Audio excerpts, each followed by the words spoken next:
Abasodokisi mu nsi yonna naddala abo abakyagoberera kalenda ya Julia lwebajaguza amazaalibwa ga Yesu Kristu. Amawanga agamanyiddwa ennyo nti gaabukala enzikiriza eno nga Russia, Greece ne Serbia olwaleero tebakoze era basibye mu bikujjuko by'amazaalibwa wamu n'okwewa ebirabo. Ssaabasodokisi mu ggwanga lya Russia, Kirill, nga y'ensi esingamu Abasodokisi, asabye wabeerewo emirembe mu nsi yonna, naddala ensi ezirimu entalo.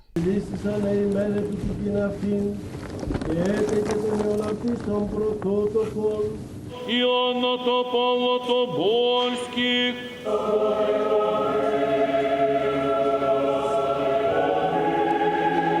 Wano mu Uganda, Abasodokisi naddala abagwira abava mu mawanga nga Russia, Buyonaani oba Greece, naddala mu nsozi za Ethos, Misiri, Serbia, Israel, Butuluki oba Turkey, wamu ne Ethiopia bakungaanidde Namungoona ku Eklezia ya Nicholas omutuukirivu okwetaba mu kusaba kw'amazaalibwa ga Kristo. Olw'okuba tulina bannaffe abava mu nsi ezo tubakolera mmisa. Bwe tubakolera emmisa naye tebanga eya Christmas eri eyaffe ate kubanga tulinga abakolera bo oba ntegeerekeka tukolere bo naye ng'era tuli omuntu atya tuli omuntu omu. Okusinziira ku buyego, abakkiriza abalala abagoberera Kristo batambulira ku kalenda ya Grigori ate nga bo batambulira ku kalenda ya Julia. Eno nga eri mabega ennaku 13. Olunaku lubanga olwawuse naye nga bonna bali celebratinga ennaku z'omwezi 25 December.